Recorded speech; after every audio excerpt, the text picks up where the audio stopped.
드디어 어떻게 보면은 이번 시간에 하는 게 2학기 문법의 가장 하이라이트라고 볼 수가 있습니다. 알겠습니까? 바로 중세국어. 알겠죠? 자, 옆에 빈 공간에다가 우리가 하나 필기를 해놓도록 합시다. 알겠습니까? 자, 우리가 중세국어라고 하는 것은, 그렇죠? 자, 먼저 시기를 살펴보면, 자, 우리 국어에서 중세국어 옆에 빈칸도 있잖아, 그렇지? 자, 중세라고 하는 시기는 고려 초부터, 알겠습니까? 임진왜란 전까지를 우리는 중세국어라고 얘기를 해요. 알겠죠?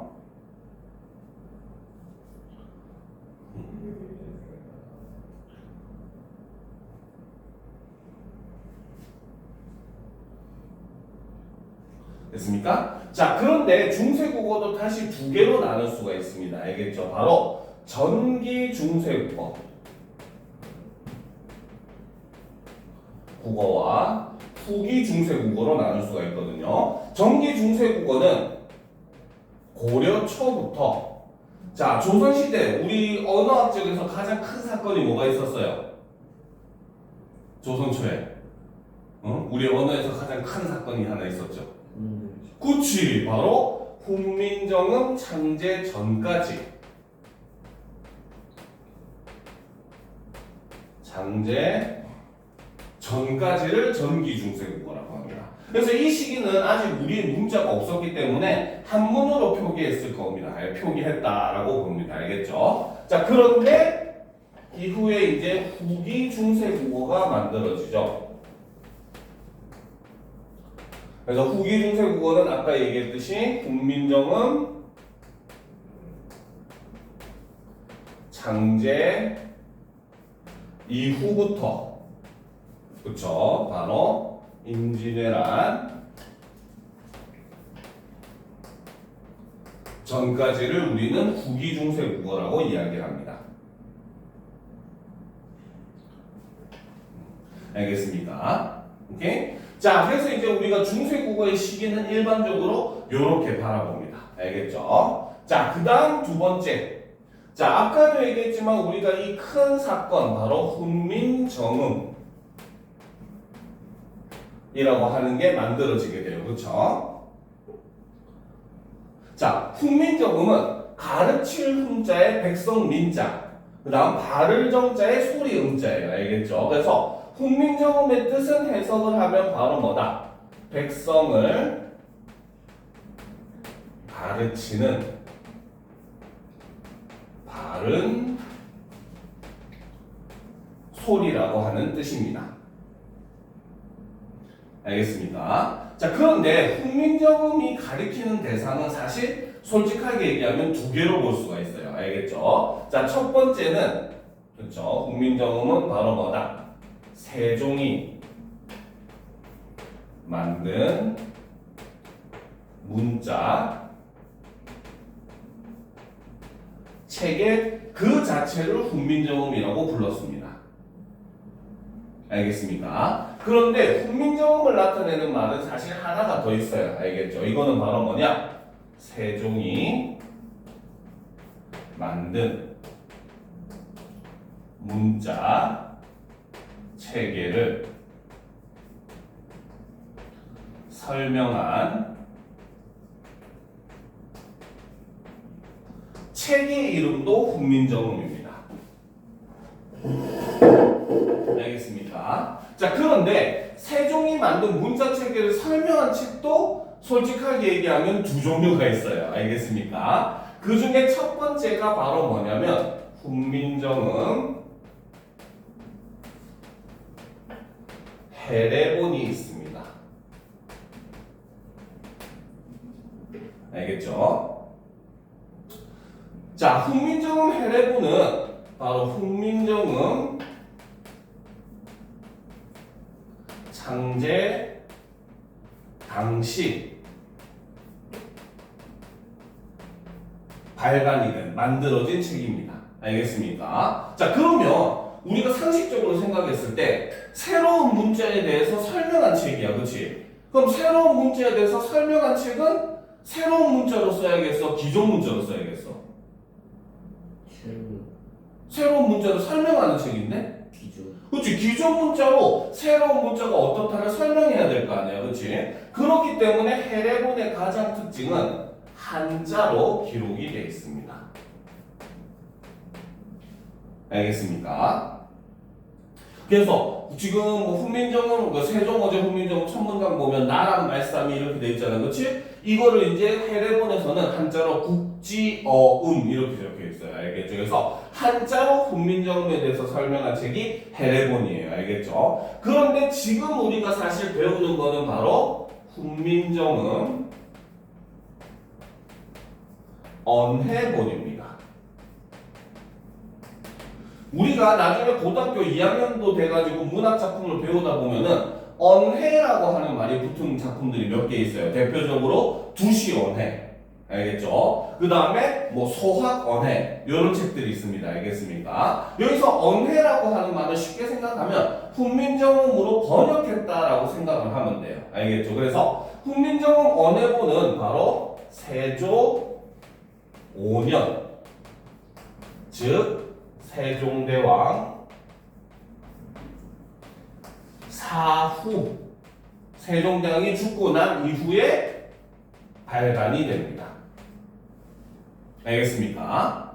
우리가 배우는 게 바로 이 언해본에 실려있는 내용이에요. 알겠죠? 그래서 학생들은 진짜 쉽게 남는 문제 중에 하나가 바로 뭐냐면 세종대왕 언해본을 딱 실어놓고 윗글에 대한 설명으로 옳은 것은 틀린 것은 이렇게 한 다음에 선지에 이게 나온 거야. 윗글은 세종대왕 사후에 지어진 글이다. 즉 세종대왕이 죽고 나서 지어진 글이다. 이런 선지가 나와. 그럼 학생들은 훈민정음 세종대왕님이 만들었는데 어떻게 세종대왕님이 죽고 이 책이 만들어지지? 말도 안 되면서 틀렸어 생각하는데 그거는 맞는 말입니다. 알겠죠? 그러니까 이 훈민정음 언해본은 바로 뭐다?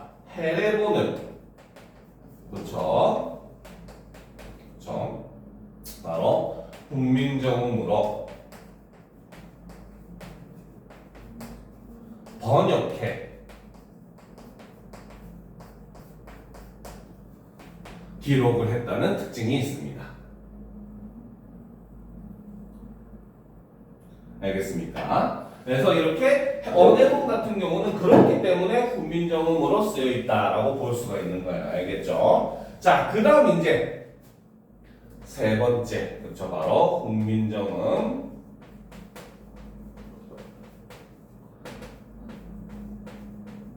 창제에 대해서 알아두는데, 자, 훈민정음이 창제된 거, 만들어진 거는 1443년입니다. 알겠습니까? 자, 그런데 반면에 반포, 백성들에게 이런 문자가 만들어졌다, 이제 우리가 써야 된다라고 백성들에게 알린 거는 1446년입니다. 그래서 3년간의 검토 과정을 거친 다음에 백성들에게 이제 널리 알리게 되는 거예요. 알겠죠? 그래서 실제로 이제 이 훈민정음이 만들어졌을 때 굉장히 반대도 많았습니다. 알겠습니까? 자, 그럼 이렇게 훈민정음에 대한 기본적인 지식들을 바탕으로 작품, 그 글을 본문을 한번 같이 살펴보도록 합시다. 준비됐습니까? 그렇죠? 자, 위에 제목 보면 뭐라고 돼 있어? 생종, 엉쟁, 훈민정음 이렇게 돼 있잖아. 그치? 자, 여기서 생 한글에다가 네모치도록 합시다. 쉥 네모 색깔 다른 걸로 네모 쳤습니까? 그 다음에 종, 엉 할 때 엉 역시 네모 칩시다. 엉 네모 쳤어요? 그 다음에 쟁 역시 네모 칩시다. 네모 쳤습니까? 그 다음 훈민정음 할 때 네모 칩시다. 네모 쳤습니까? 자, 지금부터 이렇게 네모 치는 것들은 전부 다 어떤 표기법이냐? 바로 동국 정운식 표기법이라고 합니다. 자, 동국 정운식 표기법은 자, 이렇게 그 훈민정음이 만들어졌던 15세기부터 16세기 초까지 한 100년도 안 쓰인 표기법이긴 해요. 알겠죠? 그래도 이 부분에서는 굉장히 우리가 중요하게 다루는 내용 중에 하나입니다. 자, 동국 정운식 표기법이 뭐냐? 자, 먼저 개념을 살펴보면 자, 동국 정식 표기는 이상 한자음. 이상적인 한자의 발음이라는 뜻이에요. 알겠죠? 자, 우리는 여기서 한 가지 한번 생각해 봅시다. 한자는 어느 나라의 글자입니까? 문자입니까? 중국의 문자죠. 그렇죠? 그럼 한자의 발음은 우리식으로 하는 게 올바른 한자 발음일까? 중국식으로 하는 게 올바른 한자 발음일까? 그렇지. 그러니까 이상 한자음이라고 하는 것은 바로 뭐다? 중국식 한자 발음입니다. 알겠습니까? 그래서 이상 한자음을 표기하기 위해 저 한자의 오른쪽에 발음을 표시하는 것이 바로 동국정식 표기법입니다. 알겠습니까? 그래서 동국정식 표기법의 목적이 바로 뭐냐? 요거 하나는 꼭 알아야 돼요. 바로 이상 한자음, 즉 중국식 한자 발음을 표현하기 위한 것이다 라고 생각하면 됩니다. 알겠습니까? 자, 그러면 이 동국정식 표기법의 특징이 하나가 있어요. 알겠습니다. 특징이 있습니다. 알겠습니까? 자, 아까도 얘기했듯이 바로 이상 한자음을 표기를 했다는 거죠. 이 이상 한자음은 아까도 얘기했지만 어느 나라식 한자 발음? 중국식 한자 발음이지, 그치? 그렇다는 말은 거꾸로 얘기하면 우리식 한자 발음과 같다, 다르다. 그치, 바로 뭡니까? 우리 나라의 한자 발음과 차이를 보이더라는 거죠. 알겠죠? 됐습니까? 그리고 가장 큰 특징은 바로 사실 요 두 번째예요. 요거는 시험에도 잘 나옵니다. 알겠죠? 가장 큰 특징은 바로 뭐냐? 반드시 삼성, 바로 초성, 중성, 중성을, 저 삼성을 갖추어 씁니다. 반드시 받침을 갖추었어요. 근데 선생님 받침 없는 건 어떻게 해요? 할 수 있을 거 아니야, 그렇지? 그죠? 자, 그래서 이제 이 동국정식 표기의 가장 큰 특징은 바로 뭐냐면, 자, 종성이 없는 경우는 그죠? 바로 종성의 음가가 없는 이응을 표기를 합니다. 알겠습니까? 그래서 그냥 이응 있는 거는 발음이 안 되는 거예요. 그래서 우리가 얘를 생종응쟁이라고 읽으면 되는 게 아니라 세종어제라고 읽어야 되는 거예요. 알겠습니까? 그러면 그럼 선생님 동그라미 이응 받침이 있는 경우는 어떻게 해요? 하고 물어볼 수 있잖아. 그치?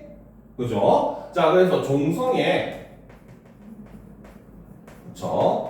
이응 받침이 있는 경우, 자, 이때는 어떻게 표기하냐? 바로 종성에 음가가 있는 바로 과수원 표시죠. 옛 이응.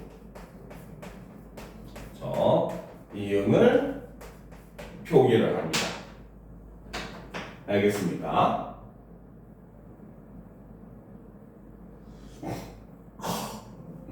오케이? 자, 그러니까 우리가 자, 한자를 통해서 여러분 예를 들어보자 합시다. 자, 이 한자가 무슨 자입니까? 바로 집 가자잖아, 그렇지? 얘는 집 가자입니다, 그렇죠? 자, 요 가에는 받침이 있어 없어? 없죠. 그러니까 동국정식 표기로는 어떻게 받침이 없으니까 그냥 이응을 표기해서 이렇게 쓴다는 거야. 알겠습니까? 그런데 얘는 강자예요. 알겠죠? 강을 나타내는 강자입니다. 얘는 받침에 이응이 있어 없어? 있죠. 발음에. 그치? 그러니까 얘는 어떻게 쓰냐? 옛 이응을 써서 이렇게 쓴다는 거예요.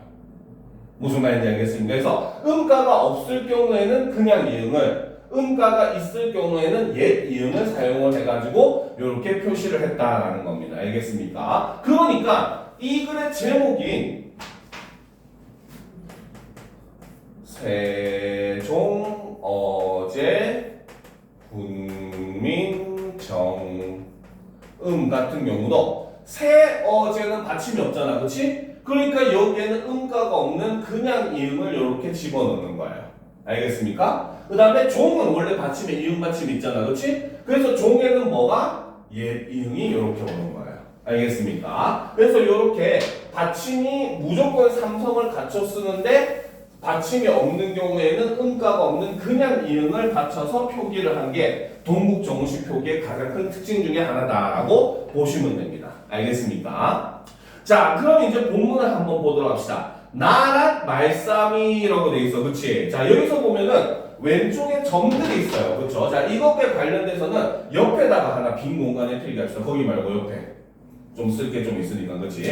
자, 이거를 우리는 성조와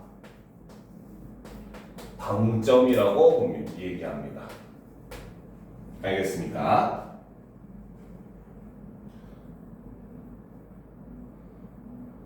자, 먼저 우리가 성조에 대해서 살펴보게 되면 성조가 혹시 뭔지 알아요? 중국어 배우면 성조 나옵니다. 알겠죠? 이거는 바로 뭐냐면 음절의 높낮이를 성조라고 얘기해요. 그래서 중국은 1성, 2성, 3성, 4성 이렇게 하잖아. 그치? 막 이런 식으로 한단 말이야. 알겠지? 그래서 이렇게 성조는 음절의 높낮이를 나타내고 이걸 통해서 예전에는 뜻을 구별을 한 거예요. 알겠습니까? 그래서 높낮이를 통해 의미를 구분한 거를 성조라고 합니다. 알겠죠? 자, 그리고 이 성조를 표시하기 위해서 찍은 점이 방점입니다. 알겠습니까? 그래서 방점은 바로 뭐다? 음절의 왼쪽이에요. 왼쪽에 점을 찍어 성조를 표기한 걸 우리는 방점이라고 합니다. 알겠습니까?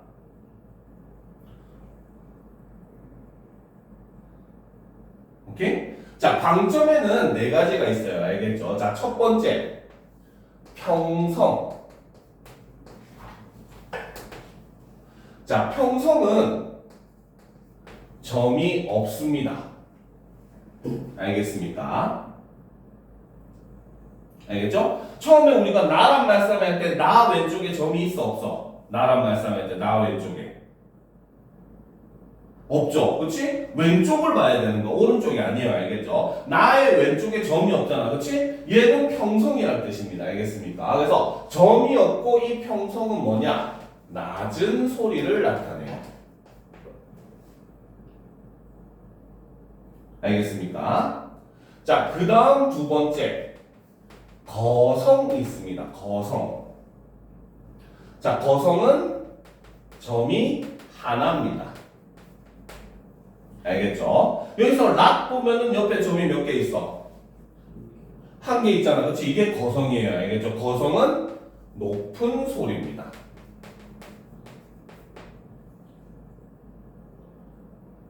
알겠습니까? 자, 그 다음 세 번째 상성. 자, 상성은 점이 두 개입니다. 여기서 보면 말 옆에 점이 몇 개 있어? 두 개 있잖아. 그렇지? 이게 상성이야. 알겠죠? 상성은 바로 뭐냐? 낮았다, 높아지는 소리입니다.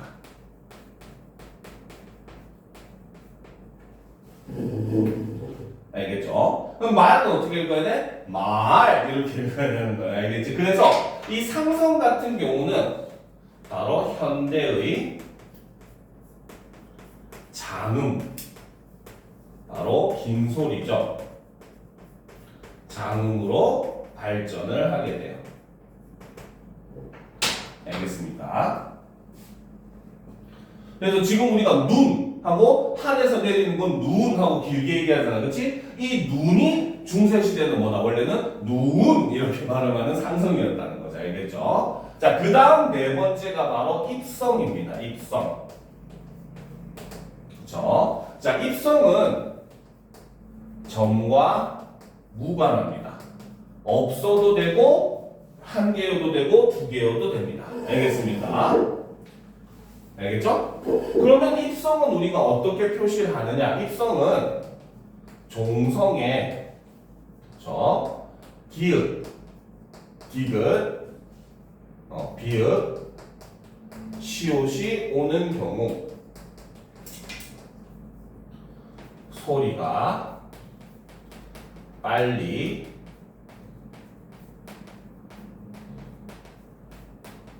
닫히는 것을 우리는 입성이라고 해요. 알겠죠? 실제로 기읍, 디귿, 비읍, 시읒이 받침에 오게 되면은 우리가 발음을 길게 못해. 우리가 학 이렇게 하지 하 하지 않잖아, 그렇지? 그러니까 이렇게 기읍, 디귿, 비읍, 시읒이 오면 소리가 짧게 닫히는 소리를 우리는 입성이라고 이야기를 하는 겁니다. 알겠습니까? 자, 그렇기 때문에 지금 우리가 첫 소절을 보게 되면 나락 말싸미라고 돼 있잖아, 그렇지? 자, 근데 여기 보면 어떻게 나락 말싸미 이렇게 돼 있잖아, 그렇지? 그럼 얘는 읽으면 나는 왼쪽에 점이 있다 없다? 없죠. 평성 낮은 소리입니다, 그렇죠? 랏은 점이 한 개 있죠. 높은 소리인데 받침이 뭐야? 시옷이니까 얘는 거성이자 입성이 되는 거예요, 그렇죠? 그러면 높은 소리로 짧게 끊어져요, 그렇죠? 말은 점이 두 개잖아, 그렇지? 낮았다가 올라가는 말 이렇게 돼, 그렇지? 싸는 역시 점이 있어 없어? 없죠. 낮은 소리죠, 그렇죠? 미는 점이 한 개죠. 높은 소리입니다. 그럼 얘는 어떻게 읽으냐? 나락 말싸미 이렇게 읽어야 된다는 거예요. 이해가 됩니까? 꼭 중국어 같지, 그치? 그래서 이렇게 우리가 성조를 점을 통해서 표현한 걸 방점이다라고 보시면 되는 거예요. 알겠습니까? 자, 그럼 이제 또 내용을 보도록 합시다. 나라 밑줄 칩시다. 나라 밑줄 쳤습니까? 그렇죠? 자, 여기서는 나라 더하기 시옷이 된 건데 요 시옷이 바로 관형격 조사입니다. 알겠습니까? 라시 안에 요거네. 그렇죠? 됐습니까? 여기 관형격 조사예요. 알겠죠? 자, 옆에다가 또 역시 빈 공간에 아무 데나 적어 놓으면 돼요. 알겠지? 자, 바로 중세 관형격 조사에 대해서 우리가 알아둬야 됩니다. 알겠습니까? 자, 중세 관형격 조사는 현대말로 하면 뭐뭐의라는 뜻이야. 알겠습니까? 알겠죠? 자, 그래서 뭐뭐의라는 뜻인데 중세에는 관형격 조사가 종류가 몇 개 있었어요. 알겠죠? 자, 첫 번째는 자, 바로 무정명사나 무정명사는 감정이 없는, 즉 생명체가 아닌 겁니다. 알겠습니까? 오케이? 그래서 무정명사 또는 or, 그렇죠? 혹은 유정명사, 감정이 있는 사람이나 생물 같은 유정명사 중 높임의 대상일 경우, 그렇지? 이때는 관형격 조사로 시읒을 사용합니다.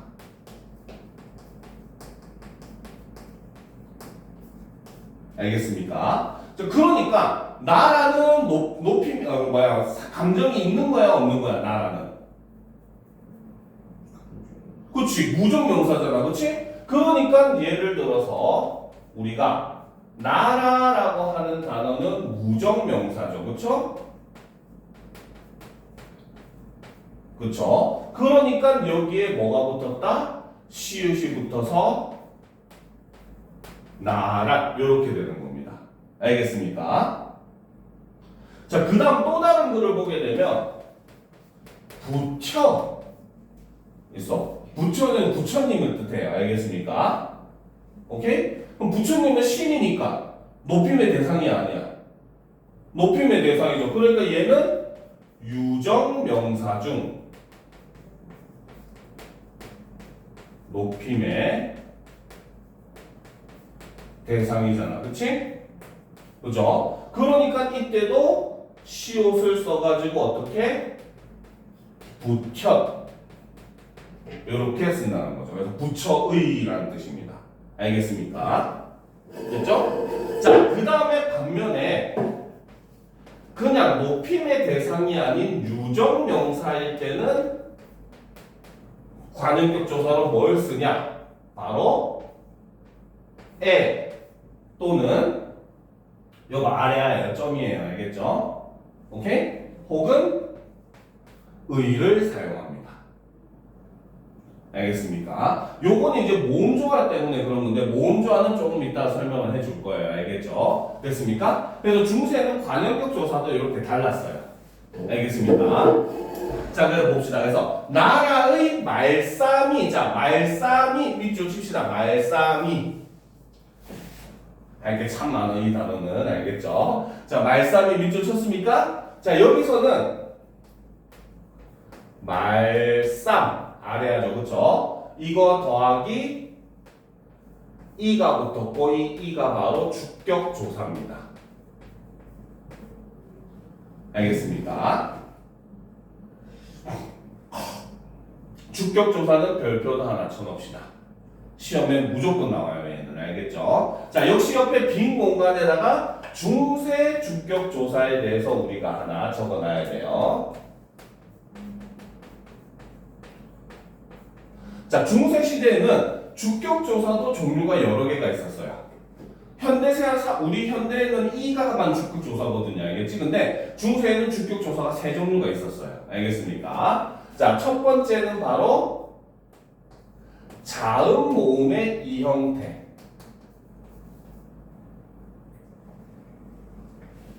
초성에 이응이 있는 경우입니다. 알겠습니까? 알겠죠? 자, 이 형태를 쓰는 경우는 바로 뭐냐면 바로 앞 음절의 끝이 자음인 경우에 이렇게 씁니다. 즉, 앞 음절의 끝이 자음이라고 하는 거는 앞 음절의 끝에 받침이 있다 없다? 그치, 있는 경우에는 자음 모음의 이를 쓰는 거예요. 그래서 우리가 아까 했었던 예를 들면 말쌈이라고 하는 거, 그치? 그치? 받침이 뭐가 있어?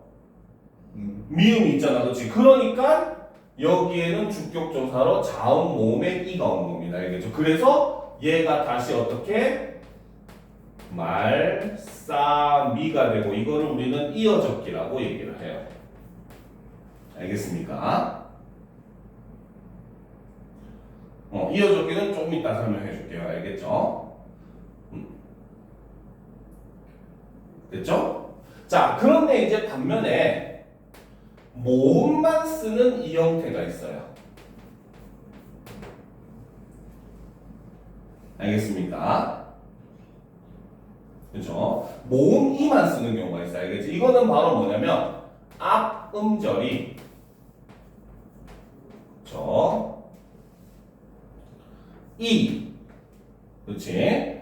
그 다음에 의 그죠? 그 다음에 에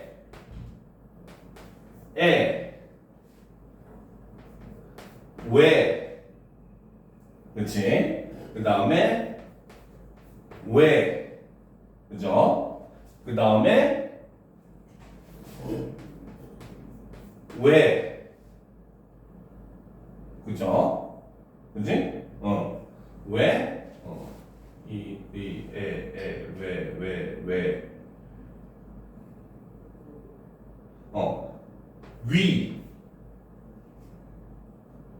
그치? 그래서 이거 이외의 모음으로 끝나는 경우에 모음이만 씁니다. 알겠습니까? 그래서 예를 들면 공자님이 할 때 공자죠, 그쵸?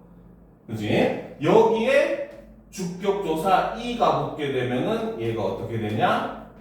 공제 이렇게 써요. 알겠습니까? 됐죠? 자, 그리고 이제 마지막 세 번째가 바로 영형태. 주격조사를 생략하는 경우입니다. 알겠습니까?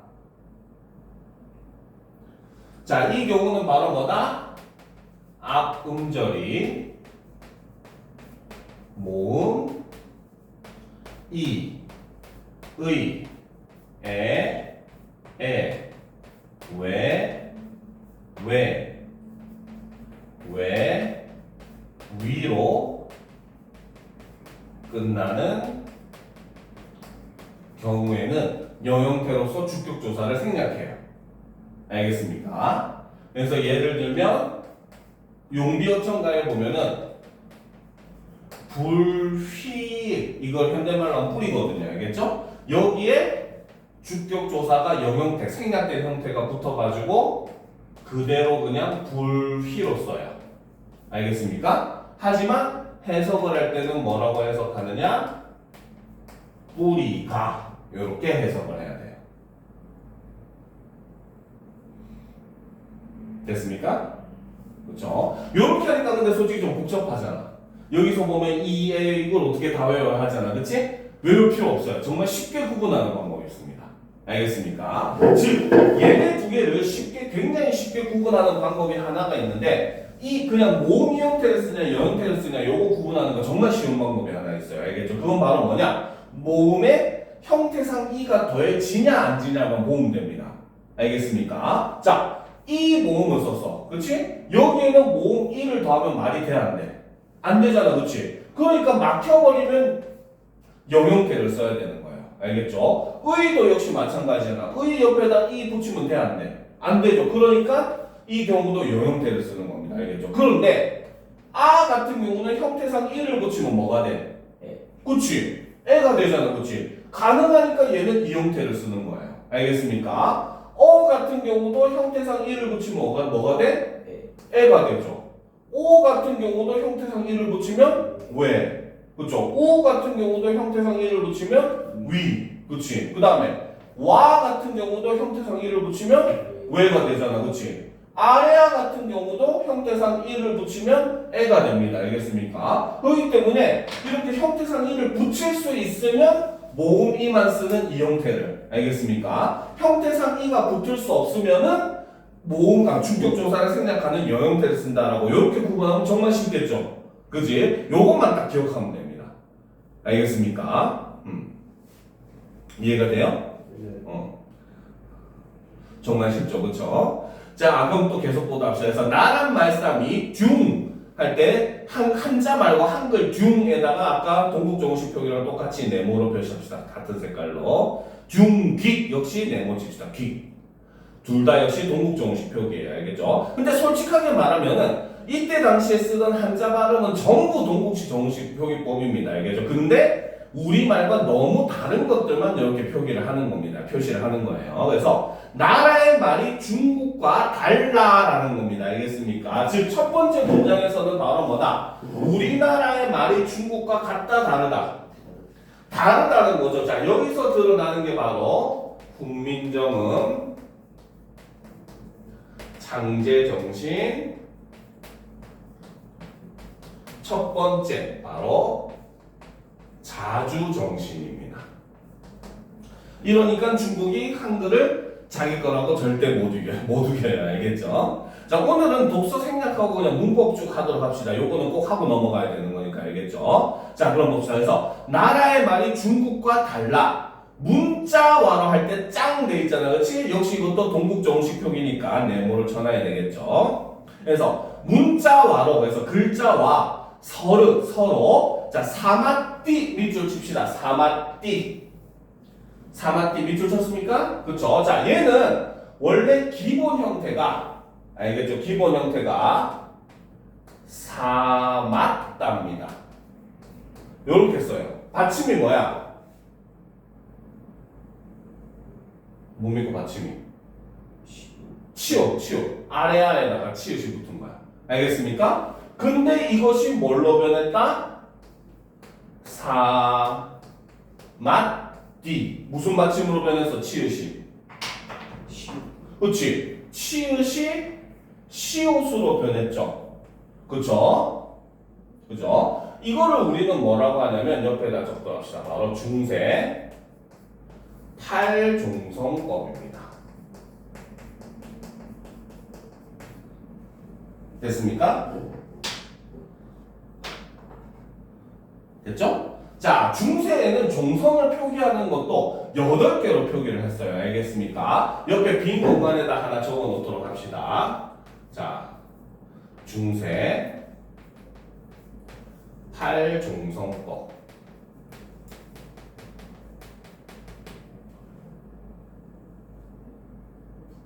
그렇죠? 팔종성법은 바로 뭐냐면 중세에는 종성에 8개의 자음 바로 기역, 니은, 디귿, 리을, 미음, 비읍, 시옷, 이음은 예디음이야. 알겠지? 자음만 표기한 것이 팔종성법입니다. 현대랑 뭐가 달라요? 예기. 응? 현대도 이음은 있는데 그거 말고는 또 다른 게 하나가 더 있죠. 현대 음절 끝소리 규칙 우리가 1학기 때 배웠을 때 현대는 몇 개만 소리가 났어?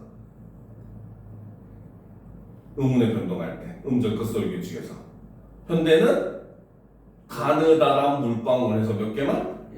그치. 시옷이 없었어요. 근데 중세에는 시옷도 발음을 했었고 그 발음을 자체를 어떻게 표기에 반영을 한 겁니다. 현대에는 표기는 원래대로 하지만 발음만 7개 중에 하나로 되는 건데 중세에는 아예 표기까지도 발음대로 한 거예요. 그래서 중세식의 표기법의 가장 큰 특징 중에 하나가 바로 뭐냐면 소리 나는 대로 표기를 한다는 겁니다. 알겠습니까? 자, 그렇기 때문에 밑에다가 한 가지 더 써놓도록 합시다. 알겠죠? 자, 바로 중세. 그 중에서도 이 글이 쓰여진 15세기 표기법의 가장 큰 특징이 뭐냐라고 물어봤을 때 우리가 얘기하는 건 바로 이어적기라고 합니다. 알겠죠? 이어적기라고 하는 건 바로 뭐냐? 바로 음운의 변동을 인정해. 그렇죠? 소리대로 표기하는 방식이 이어적기예요. 알겠습니까? 자, 그러면 예를 들어서 우리가 밥이라고 하는 단어와 그치? 그죠? 현대말로 주격조사 이 그죠? 얘가 합쳐졌어. 그치? 그러면 얘를 표기할 때 현대에는 밥이라고 표기하잖아요. 그쵸? 그죠? 근데 발음을 하면 어떻게 돼? 그치? 발음을 하면 바비가 되잖아. 그치? 그죠? 그러니까 이거를 이어적기 하면 소리 나는 그대로 어떻게 쓴다? 바비 이렇게 쓰는 게 이어적기입니다. 알겠습니까? 자, 물론 16세기에 끊어적기가 나오고 근대에 들어서 거듭적기라고 하는 게 나오는데 2015년 개정 교육과정부터는 사실 중세국어에서 훈민정음만 보통 교과서에 실려야 알겠죠. 그래서 특히 이상고 같은 경우는 다른 지문 안 갖고 오고 훈민정음만 가지고 할 확률이 높으니까 선생님이 이어적기만 이렇게 필기를 해줄 거예요. 알겠죠? 그래서 이렇게 이제 아까 말싸미 같은 경우도 이어적기를 한 게 바로 이런 형태를 가지고 쓴 겁니다. 그래서 말쌈에다가 이가 붙었는데 소리대로 하면 말싸미가 되잖아. 그치? 그래서 그 소리대로 하는 걸 반영해서 이렇게 적는 걸 이어적기라고 해요. 알겠죠? 그래서 그 문자와 서로 사맞기, 통하지 아니할세 할 때 할세 밑줄 칩시다. 할세 밑줄 쳤습니까? 자, 중세국어에서 뭐뭐 리을세 여기서 아래 합니다. 그쵸? 자, 요렇게 표기하면 현대말로 하면 얘가 무슨 뜻이냐면 뭐뭐 하기 때문에 라는 뜻입니다. 됐습니까? 그러니까 해석을 하면 나라의 말이 문자와 달라서 중국과 달라서 문자와 서로 통하지 아니하기 때문에 이런 뜻이에요. 알겠죠? 자, 이런 전차로 가로칩시다. 이런 전차로 가르쳤습니까? 자, 이거는 해석하면은 이런 까닭으로 라는 뜻이에요. 알겠죠? 그렇죠? 그런데 아까 해석을 하게 되면은 문자와 서로 통하지 아니하기 때문에 이런 까닭으로 의미가 어때? 중복되잖아. 뭐뭐 하기 때문에 이런 까닭으로 같은 말이잖아. 그렇지? 그러니까 이런 까닭으로라고 하는 것은 바로 뭐다? 문맥상. 그렇죠? 뭐뭐 리을세와 의미가 중복이 된다는 거죠. 그렇죠? 그러니까 당연히 얘는 생략해도 돼안돼. 그치. 그렇기 때문에 얘는 문맥상 생략이 가능하다. 이렇게 봐야 되는 겁니다. 알겠습니까? 됐죠? 자, 그래서 이런 까닭으로 자, 어린. 자, 이거 색깔 다른 걸로 동그라미 치고 별표 하나 칩시다. 그쵸? 그리고 얘는 뭐라고 쓰느냐? 의미 이동이라고 씁시다. 알겠죠? 아, 그리고 위에 올라가서 말싸미 할 때 말싸미 있잖아. 그치? 맨 첫 번째 줄에. 그쵸? 얘도 동그라미, 같은 색으로 동그라미 치고 별표 하나 칩시다. 얘는 위에다가 의미 축소라고 씁시다. 요즘은 요걸 의미 축소로 보거든. 옛날에는 의미 축소를 안 봤는데. 알겠습니까? 자, 그러면 이제 우리가 요거에 대해서는 꼭 외워야 돼. 이거는 아마 2, 3, 9 100% 시험 문제 나옵니다. 알겠습니까? 옆에 빈 공간에다가 하나 써놓읍시다. 바로 어휘의 의미 변화. 일종의 국어의 역사성을 보여주는 자료다라고 볼 수가 있어요. 알겠죠? 언어라고 하는 건 시간의 흐름에 따라서 변화, 생성, 소멸을 반복합니다. 알겠습니까? 자, 그러니까 어휘들 같은 경우도 예전에 있었던 어휘의 의미가 변하는 경우가 많아요. 알겠죠? 자, 그 중에서 첫 번째가 바로 뭐다? 의미 이동이 있습니다. 의미 이동은 바로 뭐다? 어휘의 의미가 다른 의미로 변화를 하더라는 거죠. 알겠죠? 자, 그래서 예를 드는 게 아까 했었던 뭡니까? 어리다. 어린이라는 말이 있죠. 그렇죠? 이게 중세에는 어리석다의 어리석은이라는 뜻입니다. 어리석다, 어리다가. 알겠죠? 그런데 이게 현대로 오면서는 뭡니까? 나이가 적은이라는 의미로 변하게 되죠. 알겠습니까? 됐어요? 그 다음 또 나오는 게 어여삐라고 하는 말이 있어요. 어여삐 여겨. 알겠죠? 오케이? 근데 이게 중세에는 바로 가엾게 불쌍하게 이런 뜻이야. 알겠습니까? 알겠죠? 근데 현대 어여쁘다는 무슨 뜻이야? 어여쁘다. 그치, 예쁘다는 뜻이잖아요. 예쁘게 이런 뜻이죠. 알겠습니까? 자, 그 다음 이제 두 번째 의미 축소가 있어요. 알겠죠? 의미 축소는 바로 뭐냐면 어휘의 의미 범위가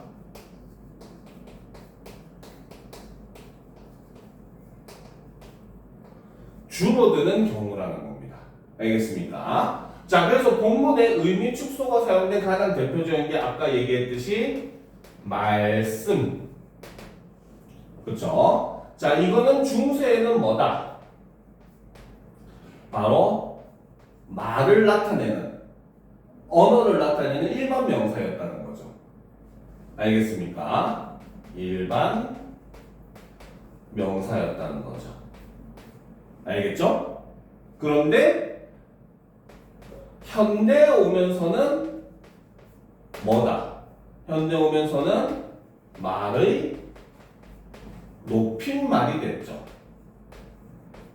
모든 말을 의미하다가 현대로 오면서는 높임의 의미만 가지게 됐으니까 의미의 범위가 어떻게 줄어들었잖아. 그렇지? 그러니까 의미 축소라고 하는 거예요. 알겠죠? 그 다음 놈이라는 말이 나옵니다. 못할 놈이 하니라 해서 못할 놈이라거든요. 알겠죠? 놈은 중세에는 역시 마찬가지 얘는 남자를 나타내는 일반 명사였어요. 영어의 man이랑 의미가 완전히 똑같다고 보면 돼요.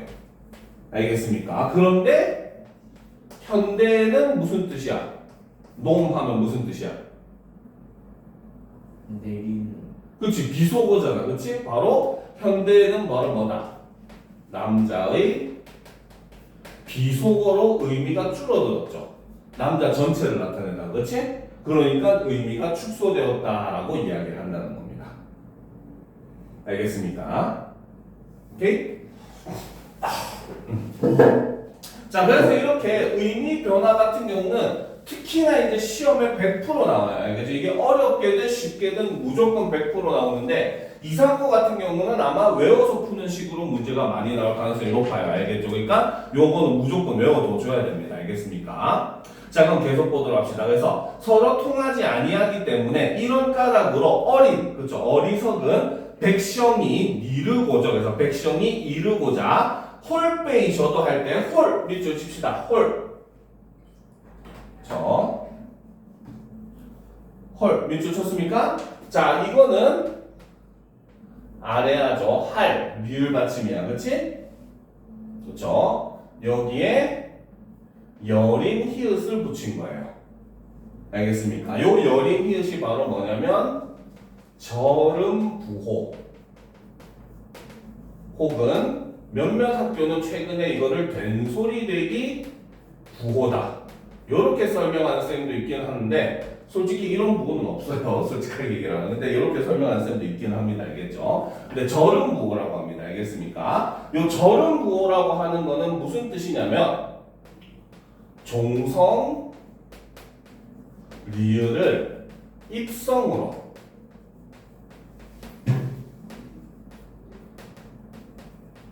만들어주는 부호입니다. 원래 리을은 갈하고 할하고 길게 발음되잖아. 그렇지?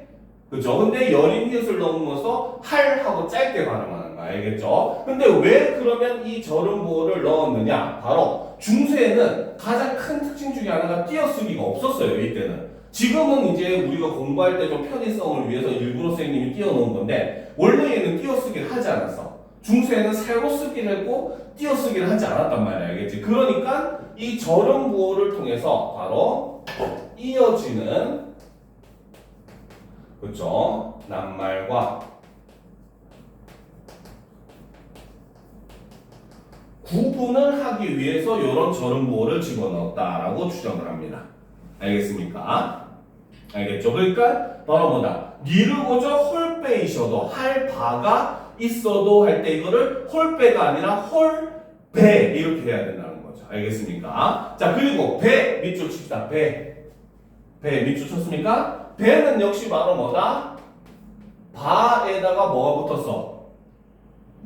그치. 이가 무슨 조사? 모음이만 붙는 무슨 조사? 그치. 여기 이가 주격 조사죠. 그러니까 현대말로 해석할 때 할 바가 있어도 이렇게 뭡니까? 그 해석을 하는 겁니다. 알겠죠? 그래서 홀빼이셔도 마침내 제 뜻을 실어 펴지 못할 놈이 하니라. 자, 놈이 역시 동그라미 치고 별표 쳐놔야 되겠죠. 의미 축소가 일어났죠. 그래서 의미 축소 적어 놓읍시다. 적었습니까? 그렇죠? 자, 그런데 그 중에 하나 우리가 짚고 또 넘어가야 될 게 있어요. 제 뜻을 할 때 뜻을 밑줄 칩시다. 초성이 뭘로 돼 있어? 비읍 디귿 돼 있지, 그렇지? 자, 일단 뜻을 밑줄 쳐놓고 얘는 뜻 더하기 을 이렇게 돼요. 알겠습니까? 알겠죠? 자, 그래서 여기서는 첫 번째 어두 자음군이 사용이 됩니다.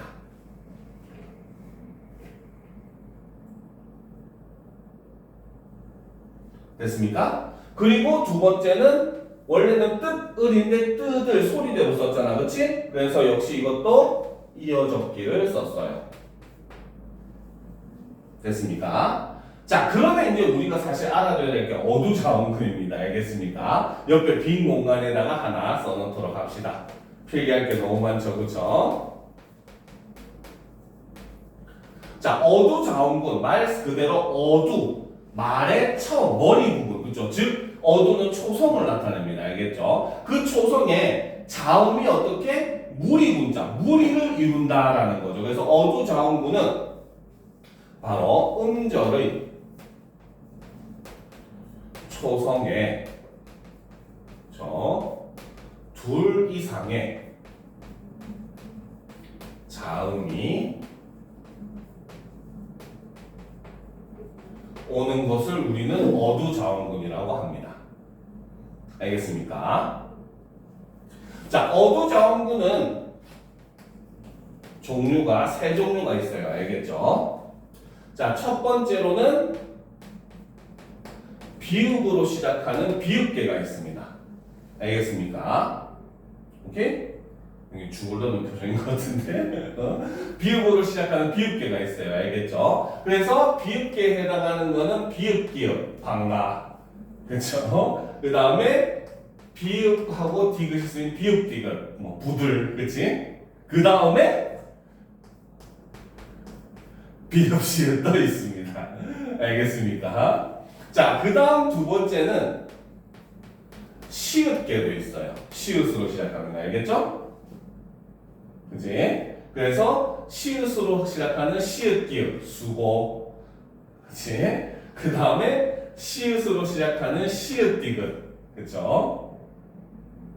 그치? 그리고 시읒으로 시작하는 시읒비읍도 있습니다.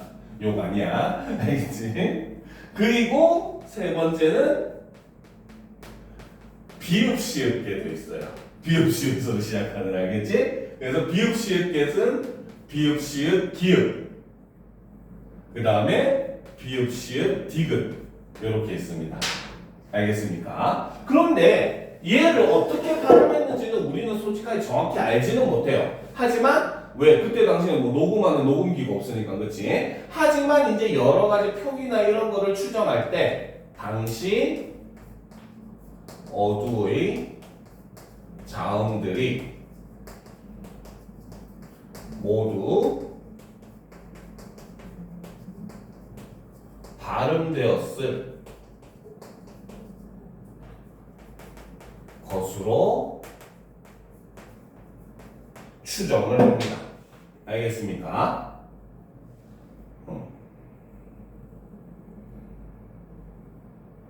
알겠죠? 그 이유가 자, 저번에 우리가 한글 창제할 때도 이제 그 한글 맞춤법 할 때 선생님이 설명을 잠깐 했는데 그해 난이라고 하는 접두사에 해가 있잖아. 그치? 이건 안 써도 돼요. 알겠지? 그리고 여기에 쌀을 나타내는 중세국어가 이렇게 돼 있던 거야. 알겠지? 그러니까 현대에 뭐가 됐다? 그해 난 쌀만 유일하게 비읍 받침인 햅쌀이 되는 거야. 알겠죠? 그래서 요거 설명할 때 선생님이 뭐라고 했어? 요 비읍이 여기로 온 거다라고 설명을 했잖아. 그치? 즉 바로 뭐다? 이런 식으로 옮겨서라도 발음이 됐기 때문에 어두자음군이 이렇게 쓰더라도 다 발음이 됐을 것이다 라고 현재 추정을 한다는 거.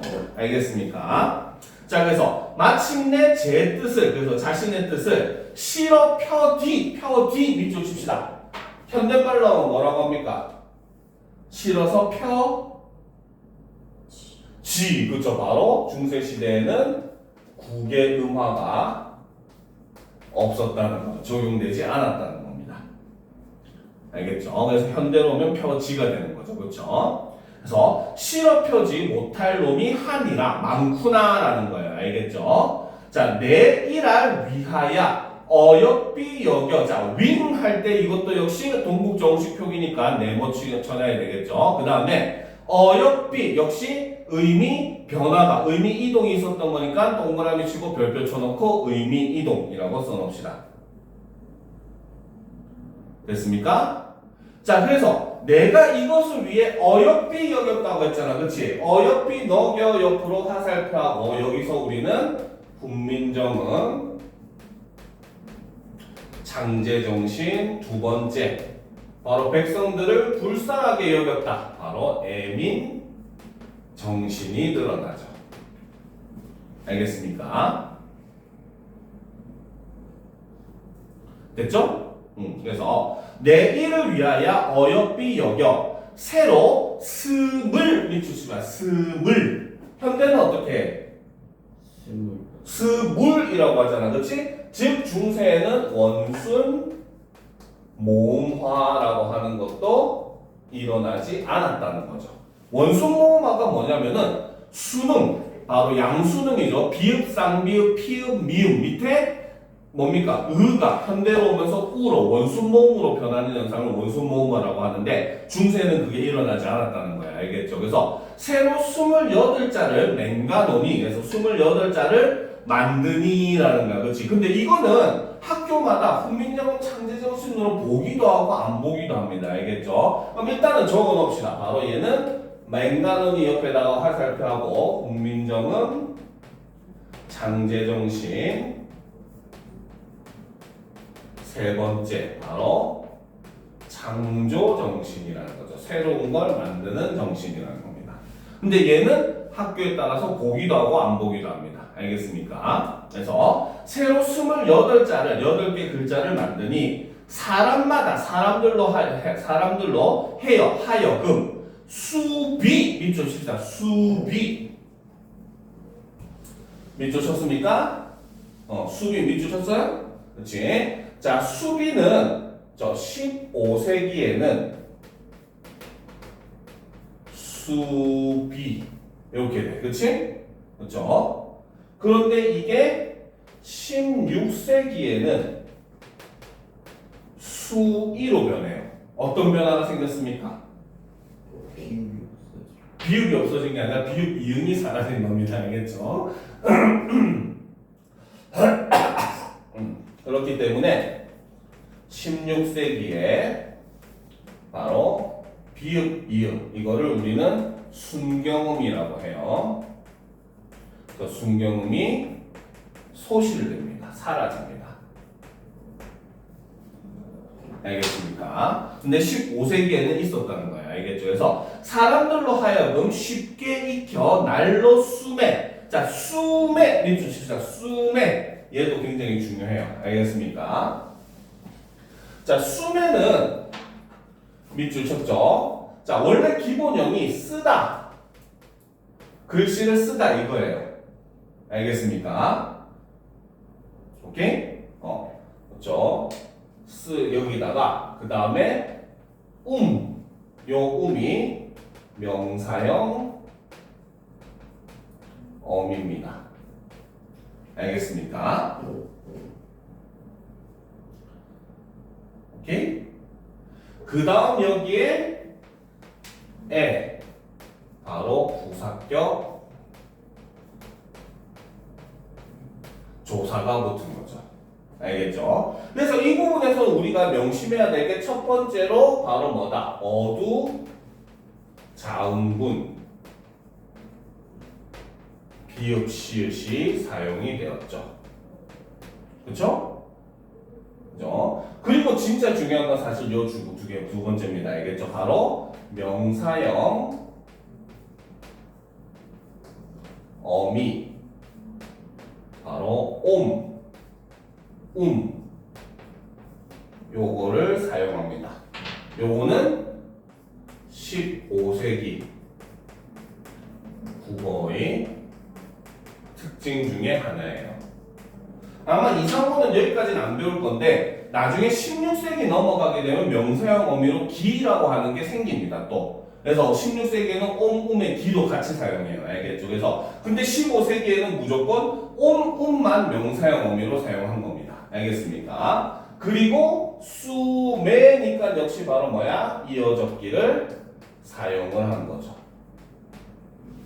됐습니까? 그렇죠. 그래서 날로 쓰매, 매일 쓰매, 변안 역시 변 네모치고 안 네모쳐야 되겠죠. 동국정식 표기죠. 그렇죠? 자, 변안키 편안하게 하고자 할 따라민이라 라는 거지. 그렇지? 그래서 편하게 하고자 할 따라민이라 옆에다가 화살표 하나 치고 여기서 우리는 국민정음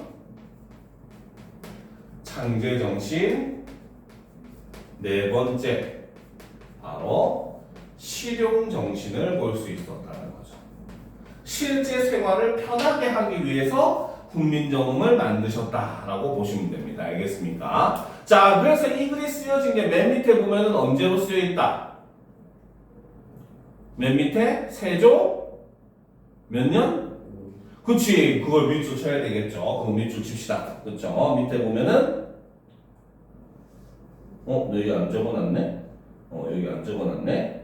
그치? 자, 얘는 아까도 얘기했지만 바로 뭐다? 색깔 다른 걸로 얘는 바로 세조 5년 즉 세종대왕 사후 발간된 국민정음 언해본 본에 실린 서문입니다. 알겠습니까?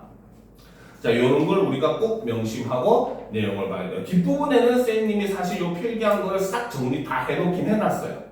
알겠습니까? 그러니까 한번 집에서 복습할 때 뒷부분 내용을 참고해서 보면은 훨씬 더 이해가 잘 될 겁니다. 알겠죠? 근데 오늘 지금 처음 배웠기 때문에 아마 이해가 하나도 안 될 거예요. 알겠죠? 그러니까 오늘 수업은 일단 여기까지 하고 지금 남은 시간이 한 뭐 20분, 25분밖에 안 남았거든요. 그러니까 남은 시간 동안 오늘 한 거 복습한 다음에 질문할 거 있으면 질문을 하고 마무리하도록 합시다. 알겠습니까?